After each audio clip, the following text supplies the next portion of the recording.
और कोई मत मतांतर पथ अपना पूरे दुनिया में किसी मत मतांतर को परिवार नहीं। फिर मैं निवेदन करता हूं कि जो पहचान है स्वामी के जैसे तमाम ऐसे लोग हैं जो सनातन पे टिप्पणी करते हैं। मैं हिंदुओं को आगाह करना चाहता हूं, ये विकास है कि पूरे विश्व को अपना परिवार मानते हैं। देवता हमारे महापुरुष के पास में क्या है, तुरंत जल उठाते हैं, श्राप दे देते हैं। धर्म नहीं मानता है, सनातन सिखाता है। भारतीयों से निवेदन करना चाहूंगा कि ऐसे लोगों को मुंहतोड़ जवाब देना चाहिए। वाकई में हम किसी के ऊपर उंगली नहीं उठाते, चींटी तक को नहीं मारते, लेकिन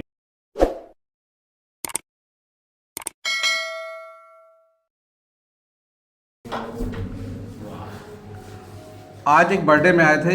ये बर्थडे कुछ अनोखे स्टाइल में हुआ, यहाँ पर कुछ बच्चियों को गोद लिया गया। कैसे देखते हैं इसको? इस समाज में कैसा मैसेज देने का प्रयास किया गया? ऐसे ही व्यक्तियों को जागरूक होना चाहिए। परमात्मा ने तो धन बहुत लोगों को दिया है, लेकिन उस धन का सदुपयोग ऐसे ही करना चाहिए। आज 5 वर्ष में इन्होंने 45 बच्चियों को गोद लिया है और उसकी जीविका, पढ़ाई लिखाई, शादी सब इनके द्वारा ही किया जाएगा। तो ये बहुत ही अच्छी बात है। आज इस बच्ची के जन्म उत्सव के कार्यक्रम में आना हुआ और आज इस अनोखा जन्म उत्सव कहेंगे कि बेटियों को लेकर जिस प्रकार से लोगों का भाव होता है, जैसे किसी ने कहा जब बेटी हुआ तो मुंह बना लेते हैं, कैसे शादी करेंगे, कैसे क्या करेंगे। और आज एक पिता लगातार प्रयास करके कि उन गरीबों की बेटियों को गोद लेकर पढ़ाना लिखाना, शादी विवाह सबकी जिम्मेदारी, तो बहुत अच्छी बात है। लेकिन जिस तरीके से बेटियों की बात आपने कही, ये बहुत ही अच्छी चीज़ है। यही इकलौता देश है जहाँ नारियों की पूजा होती है। उसके बावजूद कुछ धर्माचार्य ऐसे हैं जो कहते हैं कि अब लड़कियां मुंह मारती हैं, अगर 25 साल की हो जाए तो 4-5 जगह मुंह मार के आती हैं। इसको किस नज़रिए से आप देखते हैं? देखिए, हमारा देश सनातन वाला है, संस्कृति वाला है, संस्कार वाला है। और संस्कारवान होना, चरित्रवान होना भारत की सनातन की प्रथम प्राथमिकता।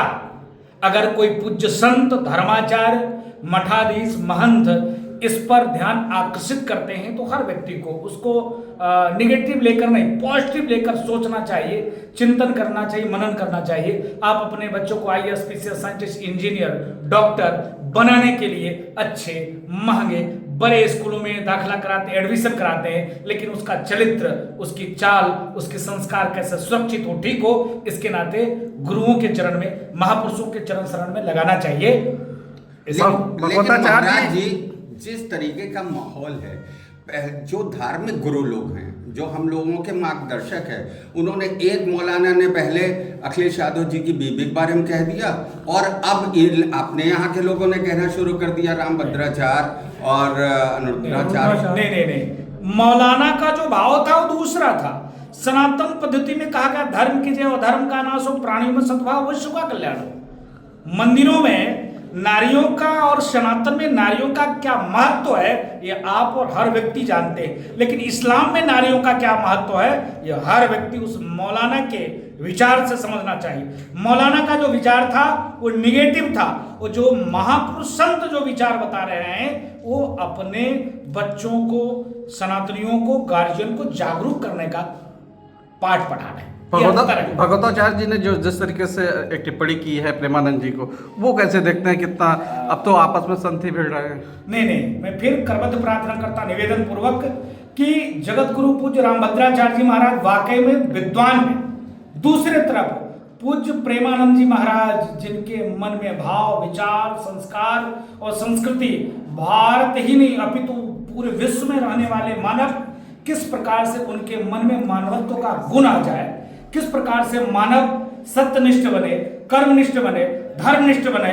अगर किसी से सीखना है तो पूज्य प्रेमानंद जी महाराज के नेतृत्व में, उनके सानिध्य में सीखना चाहिए। इसके नाते दोनों अपने आप में पूज्य है। लेकिन मैं फिर निवेदन पूर्वक उन सोशल मीडिया पे एक्टिव लोगों से निवेदन करना चाहूंगा, देश में तमाम विषय है, उस पर आप साक्षात करो, वार्ता करो, उस पर बात करो, विवाद करो, लेकिन ऐसे पूज्य दोनों संतों के बारे में टिप्पणी करना उचित नहीं है। और पूज्य रामभद्राचार्य जी महाराज ने अगर कहा तो एक वत्सल भाव से कहा, एक पुत्र भाव से कहा, और ये भी कहा कि व्यक्ति को पढ़ना चाहिए, लिखना चाहिए, किसी के भ्रम में नहीं रहना चाहिए, चमत्कार में नहीं रहना चाहिए, संस्कार में, संस्कृति में और पढ़ाई लिखाई में रहना चाहिए। ये रामभद्राचार्य जी ने कहा। लेकिन महाराज जी, जिस तरीके का माहौल चल रहा है, जिस तरीके से अपने यहाँ तो जो अपने यहाँ के संत थे उनका तो क्रिटिसाइज होने लगा, लेकिन अखिलेश यादव मौन धारण किए थे, इसको आप कैसे देखते हैं?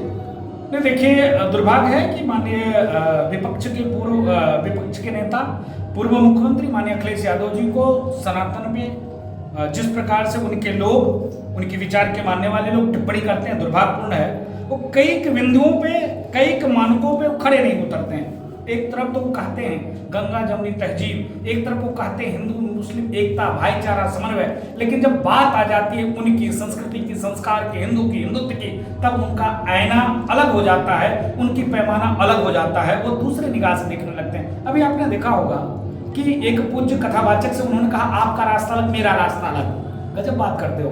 संत से अगर आप रास्ता अलग कर लोगे तो कहां जाओगे?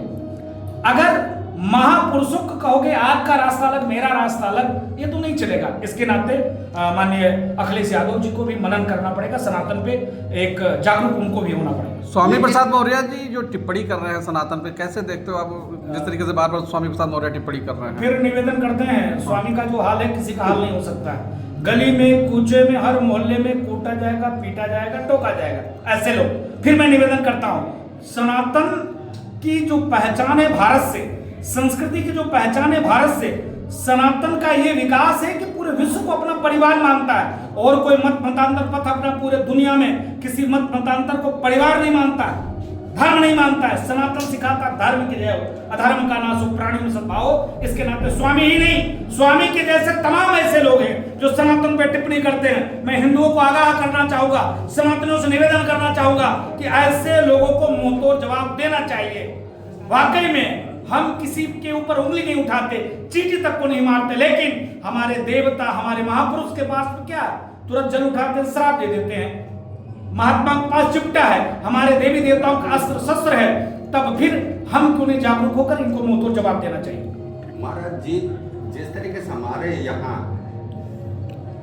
हनुमान चालीसा में लिखा है कांधे मूज जनेऊ साजे, तो अपने भारत में दत्तात्रेय ब्राह्मण सूट के ऊपर जनेऊ पहने थे, अभी तक दर्शन करने नहीं आए। आपको क्या लग रहा है कि अभी मैं एक वो देख रहा था कालम जब वो आया कि ब्राह्मण, अभी तक वो सनातनियों को, ब्राह्मणों को गाली देते थे। उनके कालम में लिखा है कि राहुल गांधी एज ए ब्राह्मण।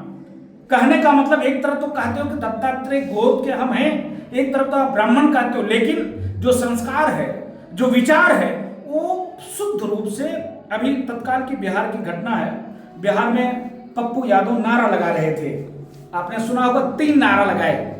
क्या वो जिस विरादर से हैं, कभी भगवान श्री कृष्ण की जय कहा?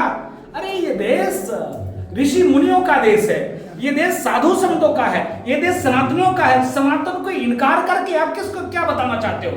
इसके नाते राहुल गांधी देखिए, अभी अयोध्या राम मंदिर कभी नहीं आ पाए। राहुल गांधी देखिए कि त्रिपुंड लगा लेते हैं, भगवा पहन लेते हैं, लेकिन जब सनातन की बात आता है तो हिंदू को हिंसक बता देते हैं। जब सनातन की बात आ जाता है तब सनातनियों को तोड़ने का प्रयास करते हैं। मेरा कहना यह है कि आज चाहे वो सीरिया हो, ईरान हो, इराक हो, लेबनान हो, आज से पहले सनातनी वहां थे, आज नहीं है। प्रत्यक्ष प्रमाण है धर्म के आधार पर पाकिस्तान का बंटवारा होना, प्रत्यक्ष प्रमाण है बांग्लादेश में अभी आपने देखा होगा कि एक छात्र हुंकार के नाम पे वहां पे एक मूवमेंट चला, आरक्षण के नाम पे बदल गया हिंदू और मुसलमान में, और कई 68,000 सरकारी नौकरी वालों को बांग्लादेश में इस्तीफा जबरदस्ती दिलाया गया।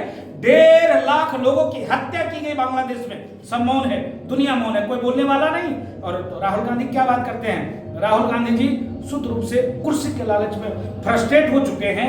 क्या सोचना चाहिए, क्या बोलना चाहिए, उनको कोई प्रभाव, कोई फर्क नहीं पड़ता है। विश्व पटल पे जिस प्रकार से भारत की बदनामी करने का प्रयास करते हैं, मोदी जी को आप बुरा भला कहो चलेगा, लेकिन आप मां भारती के बारे में बोलोगे, भारत की व्यवस्था के बारे में बोलोगे, तो ये सीधे देशद्रोह का मामला है। ठीक है महाराज।